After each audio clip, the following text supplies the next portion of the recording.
Hello all, welcome to story world. నేను రిజ్వానా. హేమ శేషగిరి చెల్లెలు. తన ఇంటికి ట్యూషన్ చెప్పడానికి వస్తున్న రమేష్ మీద ప్రేమ పెంచుకుంటుంది. హేమ తనకు రమేష్ మీద ఉన్న ప్రేమను వ్యక్తపరచడం కోసం ఇంట్లో ఎవ్వరూ లేని సమయంలో ఇంటికి రమ్మని కబురు చేస్తోంది. అతను వచ్చిన సమయంలో రంగనాయకి తల్లి అయిన జగదాంబ వస్తుంది. రమేష్ని చూసి నీతి జాతి లేనివాడు అని అనరాని మాటలు అంటుంది. అది విని రమేష్ అక్కడ నుండి వెళ్ళిపోతాడు. రమేష్ తన గతాన్ని గుర్తు చేసుకొని బాధపడతాడు. ఇంతవరకైతే విన్నాం కదా, ఇక్కడ నుంచి కథ ఇలా సాగుతుంది. రమేష్ మనసు హేమ అని ఆక్రోశిస్తోంది. అతని తల అశాంతిగా అటు ఇటు కొద్దిగా కదిలింది. ఉన్నట్టుండి ఎవరిదో చేయి అతని తల మీద ఆనింది. అతను ఉలికిపాటుగా ముఖం ఎత్తి చూచాడు. మరుక్షణంలో తన కళ్ళని తానే నమ్మలేకపోయాడు. ఎప్పుడు వచ్చిందో ఆమె నిశ్శబ్దంగా వచ్చి టేబుల్ అంచున ఆనుకొని అతని దగ్గరగా నిలబడింది. హేమా, నిశ్చేష్టుడైనట్టు చూశాడతను. రమేష్ కళ్ళల్లో తడి చూడగానే ఆమె గుండెలు పిండైనట్టయింది. అడగలేక అడుగుతున్నట్టుగా క్షమార్పణ కోరడానికొచ్చాను అంది. క్షమార్పణ? నువ్వా? దేనికి? ఆశ్చర్యంగా చూశాడతను. కావాలని ఇంటికి పిలిచి అవమానం చేసినందుకు. కానీ ఆవిడ ఆ సమయంలో వస్తుందని నాకు తెలియదు. ఆ విషయం నాకు తెలియదా హేమ? నేనా మాత్రం గ్రహించలేని మూర్ఖుడినా? దీనికోసం నువ్వింత దూరం వచ్చావా? వెళ్ళు, మీ అన్నయ్యకి తెలిస్తే ఏమనుకుంటాడు? మీ వదిన ఇంట్లోనే ఉంది కూడా. రమేష్, నేను రావడానికి ఇంకో కారణం కూడా ఉంది. నేను నీకు చెప్పాలనుకున్నది మధ్యలోనే ఆగిపోయింది. రమేష్ హేమని ఆ పైన మాట్లాడనివ్వలేదు. చేయి చాచి ఆమె పెదవులకి అడ్డుగా పెట్టాడు. హేమ, నువ్వు చెప్పబోయేది ఏమిటో నాకు తెలుసు, కానీ ప్రస్తుతం నేను దానికి సిద్ధంగా లేను. నేను ఆ విషయం చెప్పడానికే మీ ఇంటికి వచ్చాను అన్నాడు. హేమ ముఖం చూస్తుండగానే ఎర్రబడింది. కళ్ళు క్షణంసేపు అతని ముఖం మీద చకిత దృష్టితో నిలిచి ఆ తర్వాత మెల్లగా క్రిందికి వాలిపోయినాయి. హేమ ముఖంలో చటుక్కున వచ్చిన ఈ ఆశాభంగం చూడగానే అతని మనసు విలవిలలాడింది. ఒక్క నిమిషం దగ్గరకు లాక్కొని అన్వయించాలనే వెర్రి కోరిక కలిగింది. కానీ నిగ్రహించుకుంటూ అర్థిస్తున్నట్టుగా అన్నాడు. హేమ, నేను నిన్ను పెళ్లి చేసుకోవడానికి సిద్ధమే, కానీ ఒక్క 2 సంవత్సరాల గడువు కావాలి. 2 సంవత్సరాలా? హేమ అయోమయంగా చూసింది. అవును, నేను నిన్ను పెళ్లి చేసుకోవాలంటే ఒక అర్హత సంపాదించుకోవడానికి నాకు నేను పెట్టుకున్న గడువు అది. అర్హత? ఇప్పుడు నీలో లేని అర్హత 2 సంవత్సరాల తరువాత మాత్రం ఎలా వస్తుంది? హేమ అమాయకంగా అర్థం కానట్టు అడిగింది. రమేష్ నిరుత్తరుడైనట్టు చూశాడు. 2 సంవత్సరాలా? అన్నయ్య ఈ లోపల నా కోసం సంబంధాలు వెతకకుండా ఊరుకుంటాడా? ఇప్పటికే 1-2 తోసిపుచ్చానని కోపంగా ఉన్నాడు. నీకిష్టం లేకుండా బలవంతంగా మీ అన్నయ్య నీ పెళ్లి జరిపించడు. ఈ లోపల BA పూర్తి చేయి. హేమ కళ్ళల్లో ఆ మాట వినగానే ప్రపంచంలో ఉన్న అసహనమంతా తొంగి చూసింది. చదువా? నా వల్ల కాదు. అయినా అది వేరే సంగతి. హేమ, BA అయి తీరాలని నువ్వంటే పెళ్ళి అయిన తర్వాత చదువుకుంటాను. దానికోసం పెళ్ళి వాయిదా వేసుకోవలసిన అవసరం ఏముంది? నువ్వు అన్న అర్హత అనే మాట నాకు బొత్తిగా అర్థం కావటం లేదు. నువ్వు నాకు నచ్చావు, నేనంటే నీకు ఇష్టం. మన పెళ్ళికి ఇది చాలదా? మన ఇద్దరికీ చాలు, కానీ లోకానికి చాలదు. లోకమా? నువ్వు నన్ను లోకం కోసం చేసుకోవడం లేదుగా?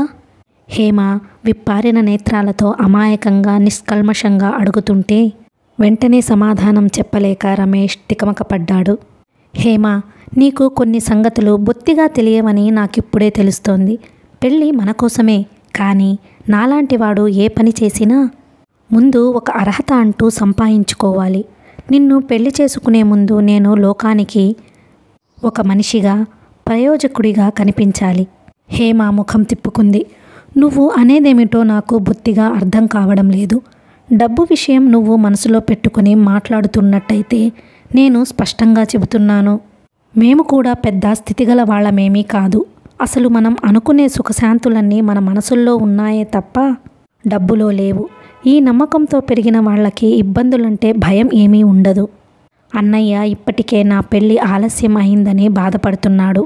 హేమ వాక్యం పూర్తి చేయనేలేదు. ఇంతలో దగ్గరగా వేసి ఉన్న తలుపుల్ని గభాలన తోసుకొని మధు రివ్వున లోపలికి వచ్చాడు. హేమని చూడగానే ఆయాసపడుతూ, అక్కా, నువ్వు ఇక్కడ ఉన్నావా? నీ కోసం గంట నుంచి అన్ని చోట్ల వెతుకుతున్నాను. మన ఇంటికి ఎవరో వచ్చారు. అమ్మ నిన్ను అర్జెంటుగా తీసుకురమ్మంది. రా రా త్వరగా అంటూ తొందర చేశాడు. రమేష్, హేమ అప్రయత్నంగా ముఖాలు చూసుకున్నారు. హేమ వెళ్ళు, చాలా తగ్గు స్వరంలో అన్నాడు రమేష్. హేమ ఒక్క క్షణం అతని ముఖంలోకి తను కోరుకున్న భావం కోసం వెతుకుతున్న దానిలా చూసింది. కానీ గాంభీర్యం ఆచ్ఛాదనగా ఉన్న అతని ముఖం ఆశాభంగమే కలిగించింది. హేమ వెళ్ళిపోవడానికి 2 అడుగులు వేసింది. మధు అప్పటికే వీధిలోకి పరిగెత్తాడు. రమేష్ హఠాత్తుగా అన్నాడు, హేమ, నన్ను ఆలోచించుకొని రేపు 4 గంటలకి మీ ఇంటి దగ్గర పార్కుకి వస్తాను. నువ్వు రాగలవా? ఈ గదిలో మాట్లాడడానికి వీలుండదు. సుందరం రేపు ఊరి నుంచి వచ్చేస్తాడు అన్నాడు. హేమ తల ఊపి వెళ్ళిపోయింది. రమేష్ చాలాసేపు సర్వం మర్చిపోయినట్టుగా సుదీర్ఘమైన ఆలోచనలో కొట్టుకుపోతున్నట్టు నిలబడ్డ చోటే అలాగే ఉండిపోయాడు. హఠాత్తుగా అతనికి ఊహించని సమస్య ఎదురయ్యింది. శేషగిరి కాఫీ కప్పుల కోసం వంట ఇంట్లోకి వచ్చినప్పుడు, నీకు బుద్ధి లేదు? సాయంత్రం వీళ్ళు వస్తున్నారని తెలుసు కదా, తెలిసి కూడా హేమని ఇంట్లో ఉండనీయకుండా ఎక్కడికి వెళ్ళనిచ్చావు అంటూ భార్యని కసిరాడు. అసలే అంత క్రితం జరిగిన గొడవతో చిరాగ్గా ఉన్న రంగనాయకి జర్రుమంది. మీకెంతసేపు నా మీద విరుచుకుపడడం తప్ప ఇంకో పని లేదు. ఇప్పటి వరకు ఇంట్లోనే ఉంది. ఇంతలోనే మాయం అవుతుందని నేను కలగన్నానా? అయినా బయటకి వెళ్ళదలుచుకుంటే వెళుతున్నా వదినా అని చెప్పకూడదు. బొత్తిగా భయం అనేది ఉంటేగా, అందుకే అన్నారు మొక్కగా ఉన్నప్పుడే వంచాలని. దీనికంతటికీ కారణం మీరే. రంగనాయకికి కోపం వస్తే మాటలు వేగంగా వస్తాయి. సర్లే సర్లే, గొంతు తగ్గించి మాట్లాడు, అవతలి వాళ్ళు వింటారు. శేషగిరి కంఠం తగ్గించి అని కాఫీ కప్పులు పెట్టిన ట్రే తీసుకొని బయటకు వెళ్ళాడు. అమ్మా, అక్క వనజ వాళ్ళ ఇంట్లో లేదటే, అసలు వాళ్ళ ఇంటికే రాలేదట. దొడ్డి గుమ్మంలో నుంచి పరిగెత్తుకుంటూ వచ్చిన మధు ఆత్రంగా చెప్పాడు. రాధమ్మ గారింట్లో చూసావట్రా? మంగమణి గారింట్లో కూడా కనుక్కొని వచ్చాను. మరి ఎక్కడికి వెళ్ళి ఉంటుందిరా? ఆలోచిస్తుండగా రంగనాయకి కళ్ళు ఏదో రాకూడని ఆలోచన వచ్చినట్టు అపనమ్మకంగా చూశాయి. కొడుకు చెయ్యి పట్టుకుంటూ, ఒరేయ్, ఒక్కసారి మీ సార్ గదికి వెళ్ళి చూసిరా అంది. అబ్బా, అంత దూరమా? చీచి, అయినా అక్క అక్కడికెందుకు వెడుతుందమ్మా అన్నాడు మధు విసుగ్గా. నోరు మూసుకొని వెళ్ళి రమ్మంటుంటే కళ్ళెర్రజేసిందామె. సరే, మధు తూనీగలా పరిగెత్తబోయాడు. రంగనాయకి కొడుకు చెయ్యి పట్టుకుంటూ, ఒరేయ్, వీధి గుమ్మంలో నుంచి రాకండి, ఈదోవనే రండి అంటూ హెచ్చరించింది. మధు అట్లాగే అని కేక పెట్టాడు. రంగనాయకి దొడ్డి తలుపులు చేరవేసి వక్కపొడి భరిన తీసుకొని తను కూడా ముందు గదిలోకి వచ్చింది. అక్కడే కూర్చుని ఉన్న 3 మగవాళ్లతో జగదాంబ గారు చుట్టరికాలు తిరగవేసి చివరికి ఎలాగైతేనేం బీరకాయ పీచుల దూరపు బంధుత్వం ఒకటి బయటకు లాగింది. రంగనాయకి వెళ్ళేసరికి ఆవిడ ఉత్సాహంగా, అయ్యో అలాగా, మరి ఇంతసేపు చెప్పరేం? అతను మా మరిదికి స్వయంగా మరదలి బావగారి కొడుకేనండి అంటోంది. రంగనాయకిని చూడగానే జగదాంబ గారు, మా అమ్మాయి మీ నాన్నగారికి మా వారితో స్నేహంగా ఉన్నప్పుడు మా ఇంటికి వచ్చినప్పుడల్లా ఇన్ని చాక్లెట్లు తెచ్చి దీని ఒళ్ళో పోస్తుండేవారు. వద్దన్నా వినేవారు కాదు. ఇదిగో ఆ వ్యాజ్యం మూలంగా రాకపోకలు లేకుండా దూరం అయిపోయాం అంది. పోనీలేండి, మళ్ళీ ఈ రూపేణ దగ్గర అవుదురుగాని అన్నాడు మధ్యవర్తి. రంగనాయకి తల్లి కుర్చీ వెనక నిలబడి సన్నగా ఎర్రగా రివటలా ఉన్న పెళ్లి కొడుకుని, భారీగా దృఢంగా ఉన్న తండ్రిని తేరిపారా చూస్తోంది. ఫణిభూషణం గారంటే ఈయనే అన్నమాట. ఈయన బట్టల మిల్లుల వ్యాపారంలో నమ్మకంగా ఉన్న ఒక మిత్రుడిని ముంచి వ్యాపారం సొంతం చేసుకున్న పెద్ద మనిషి.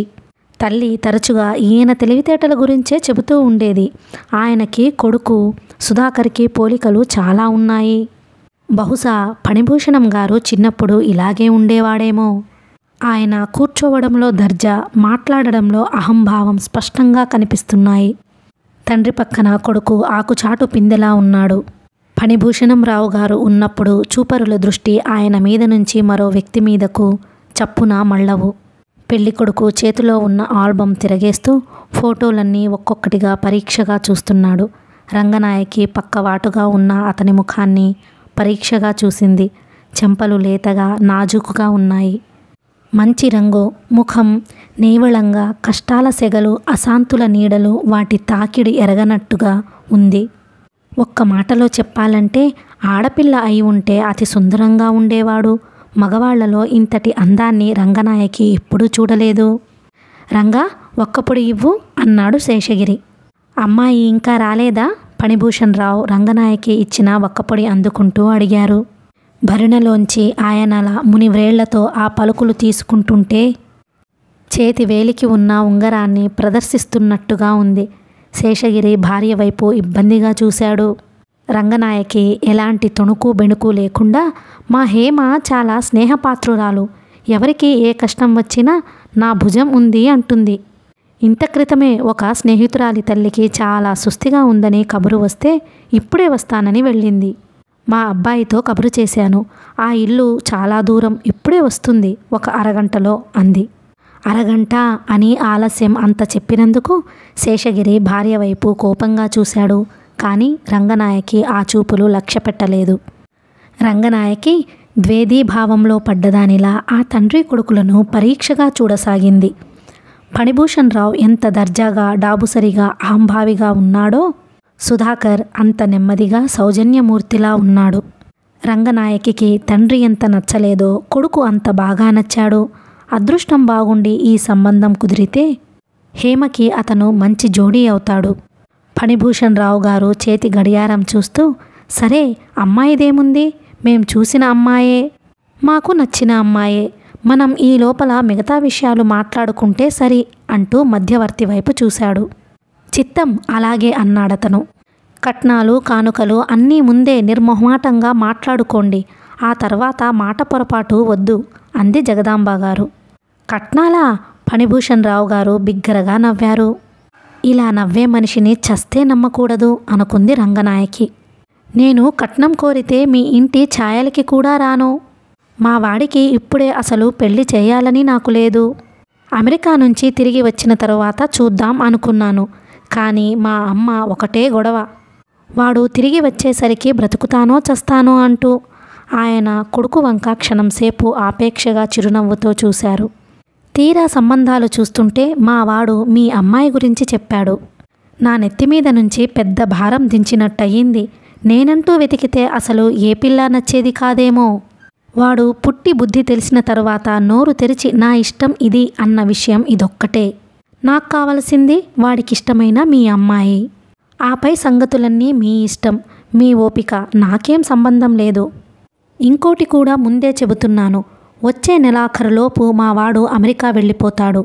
వెంట మీ అమ్మాయి కూడా వెళ్ళిపోవాలి. మళ్ళీ 5 సంవత్సరాల వరకు మీ కంటి కనిపించదు. శేషగిరి ఈ మాటలు విని ఆనందంతో ఉక్కిరి బిక్కిరి అవుతుంటే రంగనాయకి నొసలు చిట్లించి ఆయన వైపు చూసింది. ఆయన చెప్పే ఆ వరస చూస్తుంటే ఆజ్ఞాపిస్తున్నట్టుగా ఉంది. కాస్త జాగ్రత్తగా పరిశీలిస్తే ఆ మాటల్లో అంతర్లీనంగా కేవలం కొడుకు కోసం ఆయన తప్పనిసరిగా వచ్చిన భావం స్పష్టంగా కనిపిస్తోంది. రేపు నేను పురోహితుడిని తీసుకుని మీ ఇంటికి వస్తాను, అప్పుడు అన్నీ మాట్లాడుకుందాం అన్నాడు శేషగిరి. అతనికి చాలా తడబాటుగా ఉంది. సరే అయితే వస్తాం అంటూ ఆయన లేచారు. సుధాకర్ అయిష్టంగానే లేచినట్టు అతని ముఖమే చెబుతోంది. ఆల్బంలో నుంచి బస్టు సైజులో ఉన్న హేమ ఫోటో ఒకటి తీసి శేషగిరికి చూపిస్తూ, ఇది మా బామ్మకి చూపిస్తాను అన్నాడు. ఆ అడగడంలో మొహమాటం రంగనాయకికి ఎంతో నచ్చింది. తప్పకుండా, అలాగే, అంతకంటే మంచి ఫోటో ఉందేమో అంటూ శేషగిరి చప్పున ఆల్బం తీసి గబాగబా తిరిగేశాడు. ఇది బాగానే ఉంది అన్నాడతను. అతను మంచి ఫోటోనే సెలెక్ట్ చేశాడు. ఉన్న అన్నిటిలోనూ హేమది అది మంచి ఫోటో. మధ్యవర్తి కాస్త వెనక్కి ఆగి మర్నాడు శేషగిరి ఏ టైంకి రావాలో గుసగుసగా చెప్పాడు. శేషగిరి తల ఊపాడు. రంగనాయకి గుమ్మం బయట ఆగి ఉన్న పొడగాటి కారు చూసింది. జగదాంబ గారు కూడా ఆ కారుని చూసి, నీ ఆడబడుచు మొత్తానికి సుడిగల మనిషిలా ఉంది, లేకపోతే ఆ అబ్బాయికి నచ్చడానికి ఇంకెవరూ లేరు అంది. ఏమోనమ్మా, ఎవరికి ఏం రాసిపెట్టి ఉందో ఎవరు చెప్పగలరు? రంగనాయకి నిట్టూరుస్తూ అంది. వాళ్ళని పంపేసి లోపలికి వచ్చిన శేషగిరి మళ్ళీ హడావుడిగా చెప్పులు తొడుక్కొని బయటకి వెళుతూ, రంగా, నేనిప్పుడే గోపాలరావు గారి ఇంటికి వెళ్ళి వస్తాను అంటూ బయలుదేరాడు. అతను గుమ్మం దాటుతుండగా హేమ, మధు లోపలికి వస్తూ ఎదురయ్యారు. చెల్లెల్ని చూడగానే శేషగిరి ఒక్క క్షణం అలాగే నిలబడిపోయాడు. ఇంతసేపు ఎక్కడికి వెళ్ళావమ్మా అన్నాడు. హేమ సమాధానం చెప్పలేదు. సరే లోపలికి వెళ్ళు అనేసి శేషగిరి బయటికి వెళ్ళిపోయాడు. అతను ఉక్కిరి బిక్కిరి అవుతున్నంత సంతోషంలో ఉన్నాడు. అందుకే అనుకున్నంతగా చెల్లెల్ని మందలించలేకపోయాడు. రంగనాయకి హేమని చూడగానే తెచ్చిపెట్టుకున్న కోపంతో చూసి లోపలికి వెళ్ళిపోయింది. ఆ రాత్రి శేషగిరి పొద్దుపోయిన తరువాత ఇంటికి వచ్చాడు. భోజనం చేసి పడుకోబోతుండగా భార్యతో, గోపాలంతో అన్ని విషయాలు మాట్లాడాను, తప్పకుండా సాయం చేస్తానన్నాడు. సుశీలమ్మ గారు అవసరం వస్తే ఆసరాగా నిలబడతానని హామీ ఇచ్చింది అంటున్నావుగా. బాగానే ఉంది మీ వరస. చెల్లెలి అభిప్రాయం తెలుసుకోకుండానే ఊరి మీద పడతానంటారేం? ఆవిడ గారికి ఈ సంబంధం ఇష్టం లేదట. నోర్ముయ్ అరిచినట్టుగా అన్నాడు. ఇది ఇంకా బాగుంది. చెప్పకపోతే అక్కడ ఆవిడ గారికి అలక, చెబితే మీకు మింగేటంత ఆగ్రహం. ఏం చేసుకుంటారో మీ ఇష్టం, నాకెందుకు? రంగనాయకి విసురుగా అంది. శేషగిరి ఆ విసురుకి కాస్త తగ్గాడు. ఏమంది? ఎందుకు నచ్చలేదట అన్నాడు. నాకు చెబుతుందా? ఇష్టం లేదని చెప్పమంది. మీకు చెప్పాను, ఇంక నన్నేం అడక్కండి. కావాలంటే అంత తెలుసుకోవాలని ఉంటే ఆవిడ గారినే అడగండి. అది కాదు రంగా, ఇంత మంచి సంబంధం మనం అసలు కల్లోనైనా అనుకున్నామా? నిజంగా అది అదృష్టవంతురాలు కాబట్టే ఇలా సిరి కాళ్ళ దగ్గరికి వచ్చిందనుకో. అయినప్పుడు కదా ఈ మాటలన్నీ. నోర్ముయ్. అవకుండా ఎక్కడికి పోతుంది? శేషగిరి కోపంగా అన్నాడు. అతనికి చాలా చిరాకు వచ్చేసింది. ఇదిగో ఇదివరకల్లా ఇలా దాని అభిప్రాయం అంటూ అడిగి నేనే పాడు చేశాను. ఇక అడగదలుచుకోలేదు. దాని మంచి నాకంటే ఎక్కువ దానికి తెలుస్తుందా? ఈ సంబంధం సెటిల్ చేసేస్తాను. రంగనాయకి మాట్లాడలేదు. వింటున్నావా? నిన్నే రెట్టించాడు. విన్నాను. రేపు ఉదయం అన్నయ్య ఏమన్నాడు అని అడిగితే ఏం చెప్పను? విని ఊరుకున్నారని చెప్పు. ఈ సంబంధం సెటిల్ చేస్తున్నారని చెప్పకు. ఓహో, అబద్ధం ఆడడం అంటే మీకు మంట అనుకుంటాను. రంగనాయకి వ్యంగ్యంగా అంది. శేషగిరి పట్టుబడ్డట్టు చూశాడు. సంతోషించాంలే, ఈ మధ్య నీకు తెలివితేటలు ఎక్కువవుతున్నాయి అన్నాడు. ఈ ఒక్కసారి నా కోసం చెప్పు. కనీసం అబద్ధం ఆడితేనైనా మనకి ఆడపిల్ల పుడుతుందేమో అంటూ నవ్వాడు. రంగనాయకి నవ్వలేదు. ఆ ఒక్క అబద్ధానికే ఆడపిల్ల పుట్టేటట్టయితే ఈ ప్రపంచంలో అసలు మగవాళ్లనే వాళ్లే పుట్టేవాళ్ళు కాదేమో అంది. మనిషన్న తర్వాత ఎప్పుడో ఏదో ఒక సమయంలో అబద్ధం ఆడక తప్పదు. అబద్ధం ఆడము అని చెప్పే పెద్ద మనుషులంతా ఒట్టి అసత్యవాదులని రంగనాయకి గాఢ విశ్వాసం. నీకు తన్నులు బాగా తక్కువైనాయి. శేషగిరి పడుకుంటూ నవ్వుతూనే బెదిరించాడు. రంగనాయకి లైటు తీసివేసింది. శేషగిరి నిద్రపోయాడు. రంగనాయకి మంచం మీద అలాగే కూర్చుంది. శేషగిరి ఎప్పుడు చీటికి మాటికి తంతా చీరుస్తా అంటుంటాడు. అది మాటల వరకే. ఇన్నేళ్ల దాంపత్య జీవితంలో ఒక్కనాడు కూడా భార్య ఒంటి మీద చేయి చేసుకోలేదు. అయినా సరే రంగనాయకికి ఆ మాటలు కూడా అసహ్యమే, భరించలేనట్టుగా ఉంటాయి. భార్యని కొట్టే మగవాడు రంగనాయకి దృష్టిలో పశువుల కంటే హీనం. కాపురానికి వచ్చిన కొత్తలో ఏదో స్పర్ధ వచ్చి శేషగిరి దురుసుగా చెయ్యెత్తి రంగనాయకి మీదకి రాబోయాడు. రంగనాయకి కళ్ళెర్ర చేసి చూసి చూపులతోనే అతన్ని దూరంగా నిలబెట్టింది. ఆ చూపు శేషగిరి మళ్ళీ ఎప్పుడూ మర్చిపోలేదు. తర్వాత అతనెప్పుడు చేయి ఎత్తని మాట నిజమే, కానీ నోటితో అని ఆ కసంతా తీర్చుకుంటూ ఉంటాడు. రంగనాయకి చూసేవాళ్లకి ఎంతో అణుకువగా భర్త కనుసన్నల్లో మసులుతున్నట్లుగా ఉంటుంది. కానీ అవసరం వస్తే తన ఇష్టాన్ని ఖచ్చితంగా అమలుపరుచుకోగలదు. అందుకే రంగనాయకి అంటే అటు పెద్దవాళ్ళకి ఇటు చిన్నవాళ్ళకి కూడా చాలా ఇష్టం. శనివారం కాకపోవడం వల్ల ఆంజనేయ స్వామి గుడి దగ్గర జనం రద్దీ లేదు. హేమ, రమేష్ గుడి దిగువగా ఉన్న మెట్ల మీద కూర్చున్నారు. సాయంత్రం 4 గంటలకి అనుకున్న ప్రకారం ఇద్దరు పార్కులో కలుసుకున్నారు. కానీ అక్కడ చాలామంది జనం ఉండడం వల్ల హేమ అక్కడ వద్దు అంది. ఇద్దరూ నడుచుకుంటూ వచ్చారు. కొద్ది దూరం రాగానే అక్కడ ఆంజనేయ స్వామి గుడి కనిపించడంతో ఆమె అక్కడికి వెళ్ళి కూర్చుందామంది. రమేష్ అభ్యంతరం చెప్పలేదు. ఆమె దైవభక్తురాలు. తన జీవితానికి ఎంతో ముఖ్యమైన ఈ విషయం దైవ సాన్నిహిత్యంలో మాట్లాడడం ఆమెకి ఎంతో సబాబుగా అనిపించింది. గుడి కాస్త ఎత్తైన గుట్ట మీద ఉంది. పైకి వెళ్ళడానికి మెట్లున్నాయి. హేమ పైకి వెళదామని అంది. కానీ రమేష్ గుడి ప్రాంగణం బయటనే కూర్చుంటూ ఇక్కడ నుంచి వ్యూ చాలా బాగుంది, ఇక్కడ కూర్చుందాం అన్నాడు. ఇద్దరి ముఖాలు అప్పటికి చాలాసేపటి నుంచి మాట్లాడుకున్నట్టుగా సీరియస్గా ఉన్నాయి. కొద్దిసేపైన తరువాత రమేష్ మృదు గంభీరంగా, సరే హేమ, నీ ఇష్టప్రకారమే కానీ నువ్వన్నట్టే మనం ఈ వారం లోపలే మ్యారేజ్ చేసుకుందాం. నేను రేపే ఆ ప్రయత్నం చూస్తాను అన్నాడు. హేమ నమ్మలేనట్టు చూసి అంది, నిజంగానా? వాగ్దానమేనా?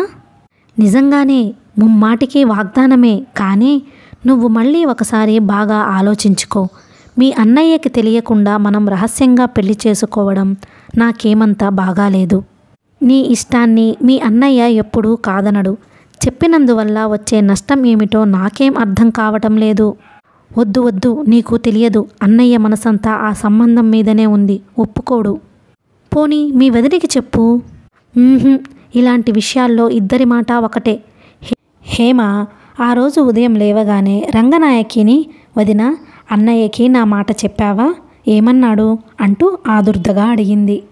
రంగనాయకి సీరియస్గా ముఖం పెట్టి, మీ అన్నయ్య ఏం మాట్లాడలేదు, విని ఊరుకున్నారు. నీకేం తెలియదని ఆయన ఉద్దేశంలా ఉంది అంటూ గోడ మీద పిల్లి వాటంగా చూచాయిగా అంది అందనట్టుగా అందించింది. హేమకి ఫణిభూషణం గారి సంబంధం అన్నయ్య తప్పకుండా ఖాయం చేస్తాడని నమ్మకంగా అనిపించసాగింది. అందుకే రమేష్ని అటో ఇటో తేల్చి చెప్పమని బలవంతం పెట్టింది. ఈ క్షణంలో కాదంటే హేమ తనకి దక్కదేమోనని భయపడి రమేష్ ఏదో మ్యారేజ్కి అంగీకరించాడు. కానీ శేషగిరికి చెప్పకుండా చేసుకోవడం అతనికి ఇష్టంగా లేదు. అతను ఈ ప్రపంచంలో కాస్త గౌరవించిన వ్యక్తి ఎవరైనా ఉంటే అది ఒక్క శేషగిరే. కానీ హేమ చెప్పటానికి వీలు లేదని ఆంక్ష పెడుతోంది. కొద్దిసేపు అతను ద్వేధీభావంతో ఊగిసలాడాడు. చివరకు నిట్టూరుస్తూ, సరే నీ ఇష్టం అన్నాడు. ఇక వెళదాం అంటూ హేమ లేచింది. హేమ ముఖంలో క్షణం క్రితం ఉన్న ఉదాసీనత, నిస్సత్తువ మంత్రించినట్లు మాయమైనాయి. కళ్ళల్లోకి కాంతి వచ్చింది. ముఖం ఉత్సాహంగా ఉంది. రమేష్ కూడా లేచాడు. అటెక్కడికి అన్నాడతను. గుడి లోపలికి వెళ్ళి దేవుడికి ఇద్దరం దండం పెట్టుకుందాం. క్షమించు హేమ, నేనింతవరకు ఎప్పుడూ ఏ గుడిలోకి వెళ్ళలేదు. గుడికే కాదు, అతని పెదవుల మీద నిరసన నిండిన చిరునవ్వు మెదిలి, ఇంతవరకు నేను ఎన్నడూ దేవుడికి నమస్కారం పెట్టలేదు. ఆ అవసరమే నాకు ఎప్పుడూ రాలేదు అన్నాడు.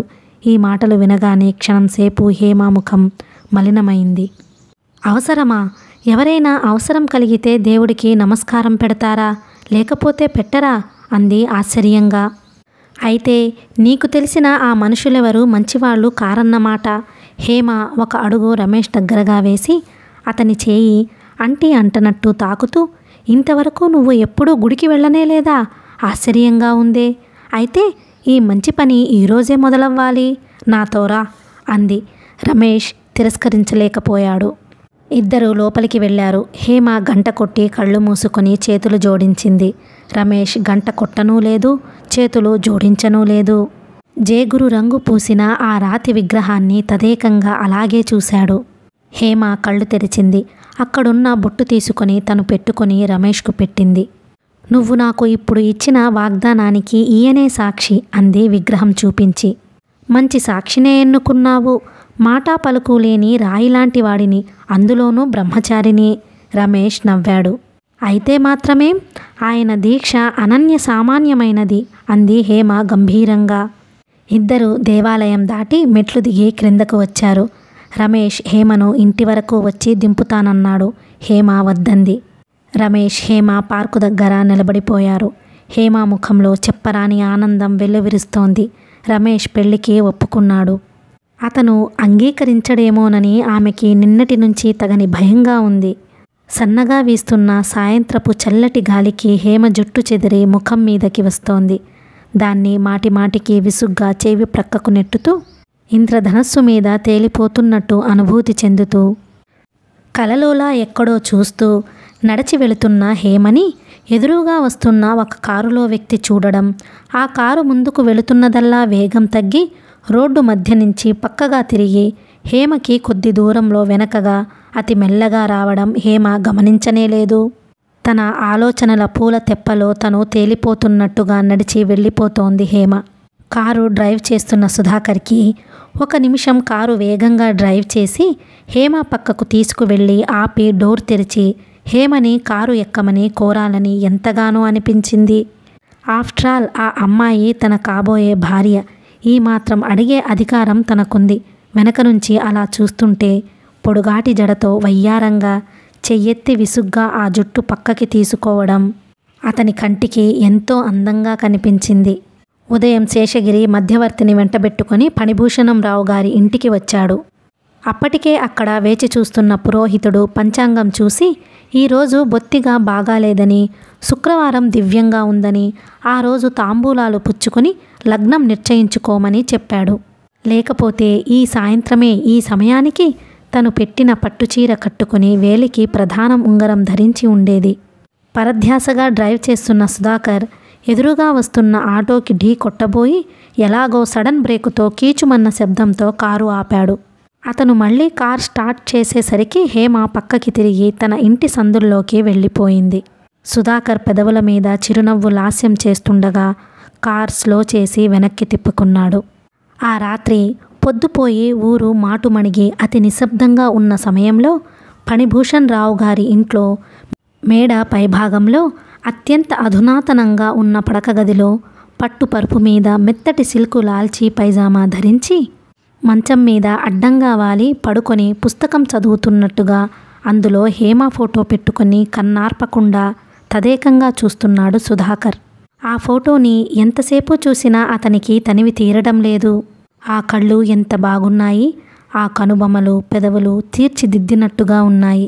సుధాకర్ కళ్ళ ముందు సాయంత్రం రోడ్డు మీద నడిచి వెళుతున్న హేమ కదిలింది. అతని పెదవులు చిరునవ్వుతో విచ్చుకున్నాయి. తర్వాత ఎప్పుడైనా హేమకి ఈ విషయం తప్పక చెప్పాలి. ఇంకా ఎన్ని రోజులు? పట్టుమని 15 రోజులు టైం కూడా లేదు. ఈ లోపల పెళ్ళి అయిపోతుంది. ఆ తరువాత వారం లోపల హేమతో తను అమెరికా వెళ్ళిపోతాడు. సుధాకర్కి హేమ ఫోటోలో నుంచి నవవధువులా తనని చూసి సిగ్గుపడుతున్నట్లుగా అనిపించింది. సుధాకర్ లేచి కూర్చొని పుస్తకంలో ఫోటో తీసి దిండు కవర్లో దాచాడు. తర్వాత ఆ దిండు సరిగ్గా వేసి దాని మీద తల ఆంచి పడుకున్నాడు. అతని మనసులో ఏవేవో ఊహలు సుళ్ళు తిరుగుతున్నాయి. మెల్లగా కళ్ళు మూతలు పడ్డాయి. హేమని గురించిన అనేక తీయటి కలలు తీస్తున్న గాఢ నిద్రలోకి జారిపోయాడు. దాదాపు అదే సమయంలో పార్కులో బెంచీ మీద తల క్రింద చెయ్యి పెట్టుకుని ఆకాశంలోకి చూస్తూ ఆలోచిస్తూ పడుకున్న రమేష్ హేమని గురించిన జ్ఞాపకాలతో కంటి మీదకి కునికే రావటం లేదు. ఏం చేశాడతను? హేమని పెళ్లి చేసుకోవడానికి నిశ్చయించుకున్నాడు. మాట ఇచ్చాడు. ఈ విషయం గుర్తుకు వచ్చినప్పుడల్లా అతనికి పరుగు పందెం ప్రారంభించబోతున్న ఆటగాడి గుండెల్లా వేగంగా కొట్టుకుంటున్నాయి. జీవితంలో ఏవేవో సంపాదించుకోవాలని ఏదేదో సాధించాలని ఆరాటపడి చివరికి అదేం లేకుండా ముందుగా పెళ్లి చేసుకుంటున్నాడు. పెళ్ళంటే ఎన్ని కావాలి? ముందు వేరే గది చూడాలి. తనవి అనే సామానులు కూడా బొత్తిగా ఏం లేవు. అవి కొనాలి.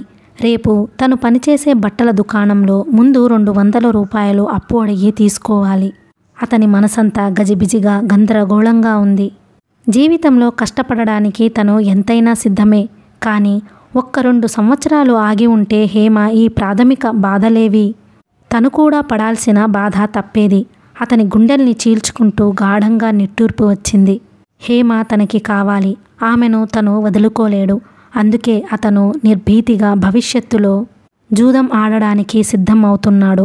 హేమకి తర్వాత ఎప్పుడైనా ఈ రాత్రి తను పడిన ఈ ఆవేదన తప్పకుండా చెప్పాలి అనుకున్నాడు.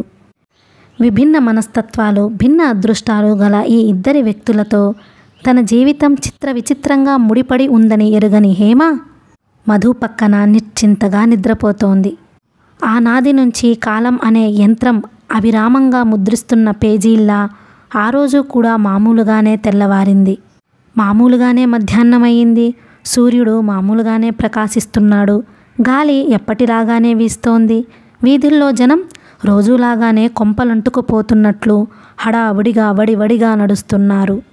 కానీ రిజిస్ట్రార్ ఆఫీస్లో నుంచి అప్పుడే బయటకి వస్తున్న రమేష్ హేమలకి మాత్రం ఈ లోకం ఎప్పటిలా కాకుండా ఎప్పుడూ చూడనంత అద్భుతంగా ఆకర్షణీయంగా అయోమయంగా స్వప్నావస్థలా కనిపించసాగింది. ఎదురుగా వరుసగా ఉన్న ఎత్తైన భవనాల మీద పడుతున్న మధ్యాహ్నపు ఎండ రమేష్ కంటికి ఎంతో అందంగా కనిపిస్తోంది. గాలికి సన్నగా కదులుతున్న చెట్ల ఆకులు, కొమ్మలు అనిర్వచనీయమైన ఆనందంతో కంపిస్తున్నట్టుగా హేమకి అనిపించింది. ఇద్దరూ గేటు దాటి బయటకి వచ్చారు. హేమ హఠాత్తుగా రమేష్ వైపు తిరిగింది. రమేష్, మనకి నిజంగా పెళ్ళి అయినట్టేనా అంది నమ్మశక్యంగానట్టు చూస్తూ. అయినట్టే అనుకుంటా అన్నాడతను స్వప్నవేష్టుడిలా చూస్తూ. తనకి పెళ్ళి అయింది. హేమ తన భార్య అయింది. ఈ క్షణం నుంచి హేమ మనస వాచ సర్వస్వం తనది. ఈ సత్యం అతను కూడా నమ్మలేకపోతున్నాడు. అనిర్వచనీయమైన అపురూపమైన ఆనందంతో అతని మనసు ఇంకా దిమ్మెరపోయినట్టుగానే ఉంది. ఈరోజు హేమ అతని గదికి వచ్చే వరకు అతనికి నమ్మకమే లేదు. ఈ పెళ్ళి జరగరానిదిగా, అర్థం లేని ఆలోచనగా అనిపించసాగింది. ఆశ నిరాశల మధ్య అతని మనసు ఊగీసలాడుతుండగా హేమ అక్షరాలా అన్న ప్రకారం రానే వచ్చేసింది. ఒక్క నిమిషం తన గది ముందు రిక్షా దిగి లోపలికి వస్తున్న హేమని చూడగానే అతనికి మతిపోయినట్టే అనిపించింది. అర్థం కాని వెరపుతో గుండెలు రెపరెపలాడినాయి. ఇంకొక్కసారి బాగా ఆలోచించుకో హేమ అని హెచ్చరించాలని ఎంతగానో అనిపించింది. కానీ నిష్కల్మషంగా ఎంతో నమ్మకంగా తన వైపే చూస్తున్న ఆమె ముఖంలోకి ఒక్కసారి చూడగానే అతని సంకోచాలన్నీ పటాపంచలు అయినాయి. ఈ హేమ తనది. ఈ అమ్మాయి కోసం ఏమైనా చేయగలడు అనే ధైర్యం వచ్చింది. ఆ తరువాత హేమని తీసుకొని అంత క్రితమే చెప్పి ఉంచిన ఆ వీధి చివరిలో టైలరును, అతని భార్యను వెంటబెట్టుకొని రిజిస్ట్రార్ ఆఫీస్కి రావడం, అక్కడ జరగాల్సిన తతంగం క్లుప్తంగా చకచకా జరిగిపోవడం, తొందర పని మీద వెళ్లాల్సిన టైలర్ సాక్షి సంతకాలు పెట్టగానే అభినందనలు తెలిపి భార్యను తీసుకొని అర్జెంటుగా వెళ్ళిపోవడం, తను హేమ కలలోలా నడుస్తూ మెల్లగా ఆఫీసులోంచి బయటకు రావడం అంతా యాంత్రికంగా జరిగిపోయింది. రమేష్ స్థితి మేలుకుండి కూడా నిద్రావస్థలో ఉన్నట్టుగా ఉంది. అతను ఎన్నెన్నో ఊహించుకున్నాడు, ఎంతగానో భయపడ్డాడు. కానీ హేమతో తన వివాహం ఎలాంటి గొడవ లేకుండా ఇంత సింపుల్గా అయిపోతుందని కలలో కూడా అనుకోలేదు. ఇప్పుడు ఇంకా ఏం జరిగినా పర్వాలేదు, హేమ తన ప్రక్కనే ఉంటే ఒక్క శేషగిరినే కాదు, ఈ సర్వ ప్రపంచం ఎదురు తిరిగినా తట్టుకోగలడు. ఎవరెంత అవమానం చేసినా భరించగలడు. అతనికి 1000 ఏనుగుల బలం వచ్చినట్టుగా ఉంది. రోడ్డు మీద ఖాళీగా మెల్లగా వస్తున్న ట్యాక్సీ రమేష్ పిలవకుండానే దగ్గరగా వచ్చి ఆగింది. రమేష్కి అది పుష్పక విమానంలా, అందమైన జోడు గుర్రాల రథంలా కనిపించింది. రమేష్ 2 అడుగులు ముందుకు వేసి ట్యాక్సీ డోరు తెరిచాడు. హేమ వచ్చి లోపల కూర్చుంది. రమేష్ తను కూడా కూర్చొని డోరు వేస్తూనే డ్రైవర్కు హేమ ఇంటి అడ్రస్ చెప్పాడు. నాకెలాగో ఉంది అంది హేమ. రమేష్కు అర్థమైంది. హేమ చేతిని తన చేతిలోకి తీసుకుంటూ, నాకు తెలుసు, భయం వేస్తోంది కదూ అన్నాడు. హేమ తల ఊపింది. నేనున్నానుగా, నువ్వు మెదలకుండా ఊరుకో, చెప్పేవన్నీ నేను చెబుతాను, పడాల్సినవన్నీ నేనే పడతాను ధైర్యం చెప్పాడతను. కొద్ది దూరం వెళ్ళిన తర్వాత హేమ హఠాత్తుగా అంది, రమేష్, నువ్వు నాతో మా ఇంటికి రావద్దు, నేను ఒక్కదాన్నే వెళతాను. అతను చెకుతుడైనట్టు చూశాడు. మొదట నేను ఒక్కదాన్నే వెళతాను. అన్నయ్య ఈ టైంలో ఇంట్లో ఉండడుగా, వదినకి చెప్పేస్తాను. నువ్వు సరిగ్గా 1 గంట అయిన తర్వాత రా. హేమ రమేష్ ఏదో చెప్పబోయాడు. ప్లీజ్, ఈ ఒక్క మాట కాదనకు, నేను చెప్పినట్టు విను. నేను ఒక్కదాన్నే వెళతాను, నువ్వు నాతో రావద్దు. మరోసారి దృఢంగా తన అభిప్రాయం చెప్పింది హేమ. హేమ, ఇప్పటికే నేను పిరికివాడిలా ప్రవర్తించాను. నువ్వింకేం చెప్పద్దు. హేమ రమేష్ చేతిలో నుండి సున్నితంగా తన చేయి విడిపించుకుంది. ఆమె చెబుతున్నది అతనికి ఏమాత్రం నచ్చలేదు. కానీ ఆమె మాటని తిరస్కరించడం సాధ్యం కాలేదు. సరే, నీ ఇష్టం, కానీ 1 గంట భరించలేను. నువ్వు వెళ్ళిన 15 గంటకి సరిగ్గా నేను వచ్చేస్తాను. 1 గంటకి 1 నిమిషం ముందు వచ్చినా ఊరుకోను స్పష్టంగా చెప్పింది ఆమె. హేమ మొండితనానికి 1 నిమిషం రమేష్కి ఆగ్రహం కలిగినా మళ్ళీ అది మెరుపుల రెప్పపాటులో మాయమైంది. ఆమె తనని ఎందుకు వద్దంటోందో అతను గ్రహించలేని తెలివిహీనుడేం కాదు. కానీ అరగంట క్రితం రిజిస్ట్రార్ ఆఫీస్ నుంచి బయటికి వస్తుంటే తన భార్య అయిన ఈ హేమని ఇక నుంచి 1 సెకను కూడా వదిలి ఉండలేనట్టు అతను అనుభూతి చెందాడు. సరిగ్గా అతని సహనం పరీక్ష చేస్తున్నట్టుగా ఆమె ఇంతలోనే 1 గంట దూరంగా ఉండమని శాసిస్తోంది. అతనికి ఆ క్షణంలో ఆమెని వదిలి ఉండడం అసంభవంగా అనిపించినా ఆమె తృప్తి కోసం బలవంతంగా అంగీకరించక తప్పలేదు. ట్యాక్సీ ఆమె ఇంటి సందుని సమీపిస్తోంది. ఇక్కడ ఆపమను, నేను దిగి నడిచి వెళతాను అంది హేమ. రమేష్ డ్రైవర్ను ఆపమని కోరాడు. హేమ తనే డోర్ తెరుచుకుని దిగేసింది. రమేష్ వైపు చూస్తూ చిరునవ్వుతో, సరిగ్గా గంట, పైన 10 నిమిషాలు అయినా పర్వాలేదు, కానీ తగ్గితే మాత్రం ఊరుకోను అంటూ తర్జని చూపించి బెదిరించింది. రమేష్ కళ్ళు మూసి తమాషాగా తల వంచి శిరసా వహిస్తున్నాను అన్నట్టుగా అభివాదం చేశాడు. హేమ నడిచి వెళ్ళిపోతుంటే తనలో ప్రాణం ఏదో హేమతోనే వెళ్ళిపోతున్నట్టుగా అనిపించింది రమేష్కి. నలుగురిలోకి వచ్చినప్పుడు కానీ, వీధిలో నడిచేటప్పుడు కానీ హేమకి బయట భుజం చుట్టూ తిప్పి ముందుకి లాక్కోవడం అలవాటు. ఇప్పుడు కూడా అలాగే చేసి చకచకా నడిచి వెళ్ళిపోతోంది. అలా బయట కప్పుకొని నడుస్తుంటే వెనుక పొడుగాటి జడ వయ్యారంగా అటూ ఇటూ ఊగే దృశ్యం రమేష్కు ఎంతో ఇష్టం. హేమ కనుచూపు దూరం అయ్యే వరకు అతను చూస్తూ కూర్చున్నాడు. హేమ సందులోకి మలుపు తిరిగి అదృశ్యమైంది. రమేష్ ట్యాక్సీని తన రూము ఉన్న వీధి పేరు చెప్పి పోనివ్వమన్నాడు. అతని మనసంతా గమ్మత్తుగా చిత్ర విచిత్రంగా ఉంది. పరధ్యాసగా ఉన్న అతను అలవాటుగా చెయ్యెత్తి టైం చూసుకోబోయాడు. కానీ గడియారం లేని చెయ్యి బోసిగా నవ్వింది. రమేష్ నిట్టూర్చాడు. ఈరోజు హేమతో పెళ్లి ఖర్చుల కోసం తన చేతి వాచీయే కాదు, సుందరం రికార్డు ప్లేయరు, ఖరీదైన పెన్ అన్నీ అమ్మేశాడు. మొదట తను పనిచేసే దుకాణంలో అప్పు అడుగుదాం అనుకున్నాడు.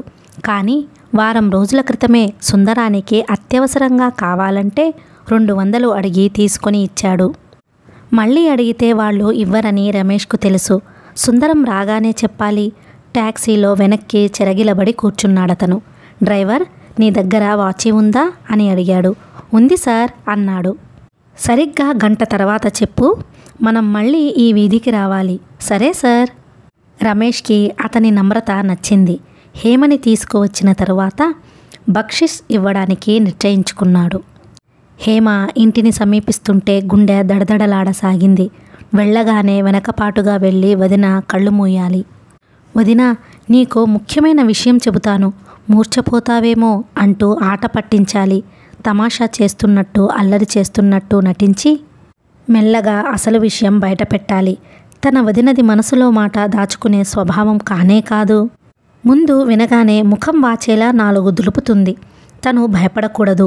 వదినా, నేను రమేష్ని చేసుకోవడంలో నాకు నచ్చాడనే నా స్వార్థమే కాదు, అన్నయ్య నా పెళ్ళి ఆడంబరంగా చేసి అప్పుల పాలు కాకూడదనే మీ మంచి కూడా ఉంది అని నచ్చజెప్పాలి.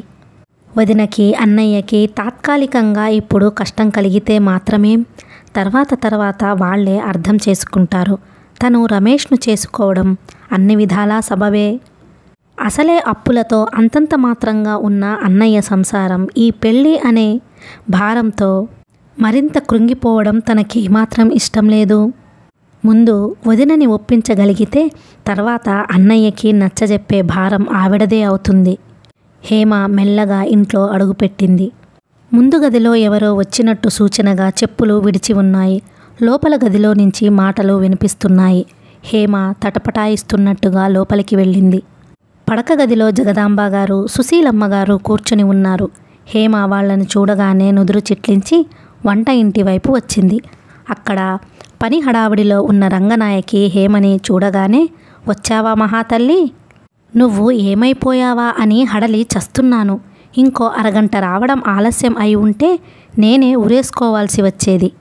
వెళ్ళు వెళ్ళు, త్వరగా వెళ్ళి ముఖం కడుక్కొని జడ వేసుకురా అంటూ పురమాయించింది.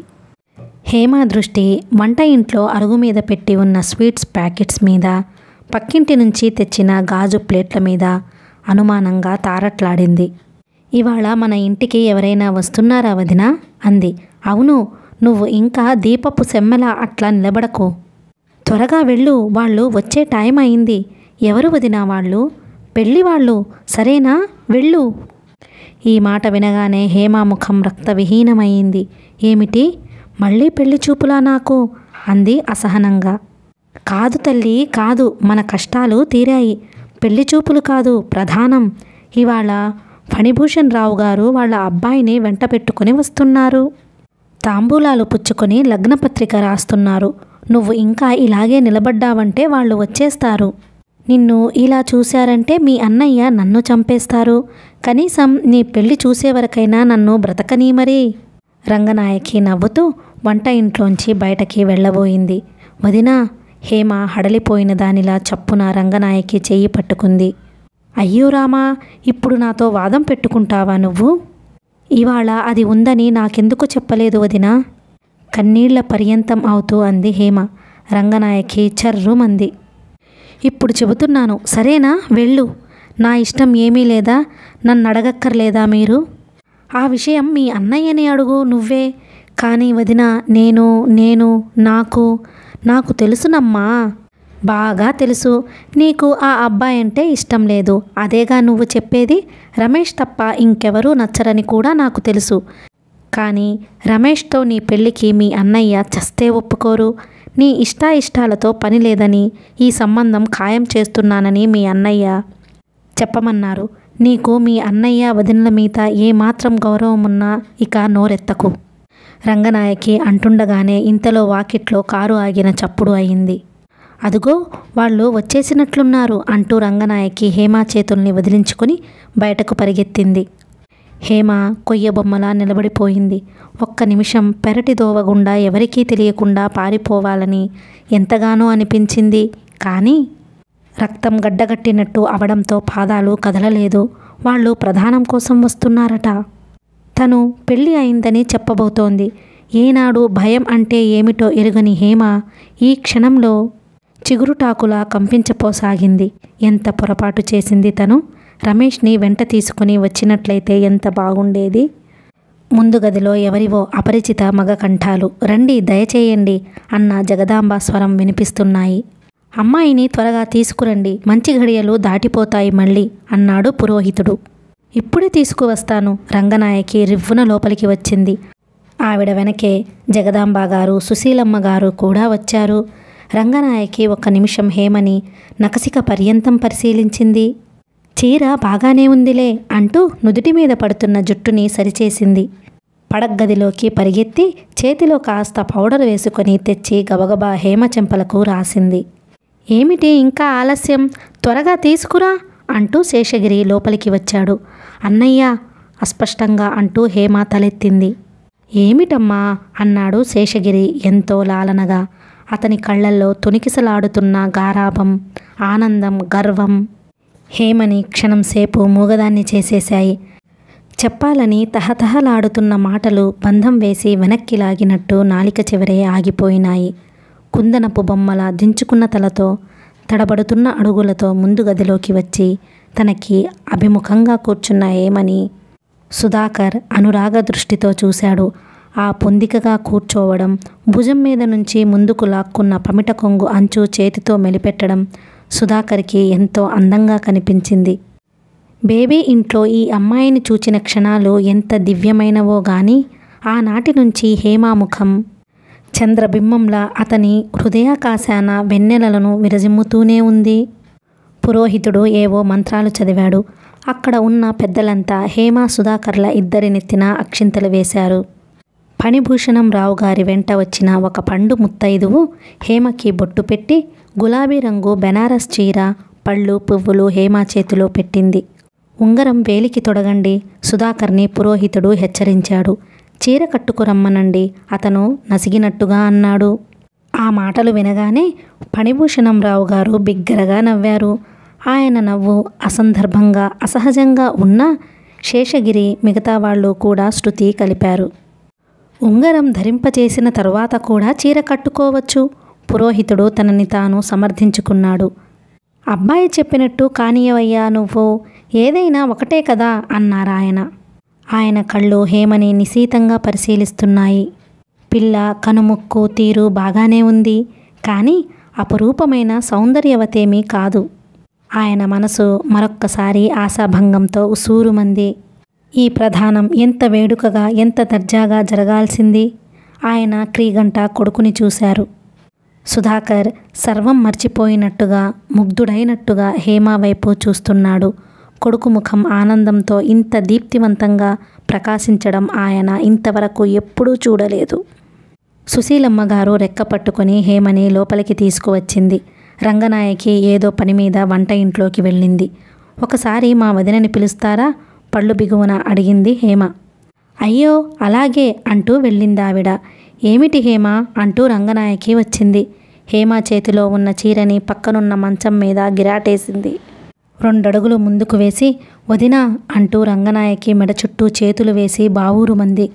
ఏడుస్తూనే వదినా, మధ్యాహ్నం నేను రమేష్ రిజిస్టర్ మ్యారేజ్ చేసుకున్నాం అనేసింది.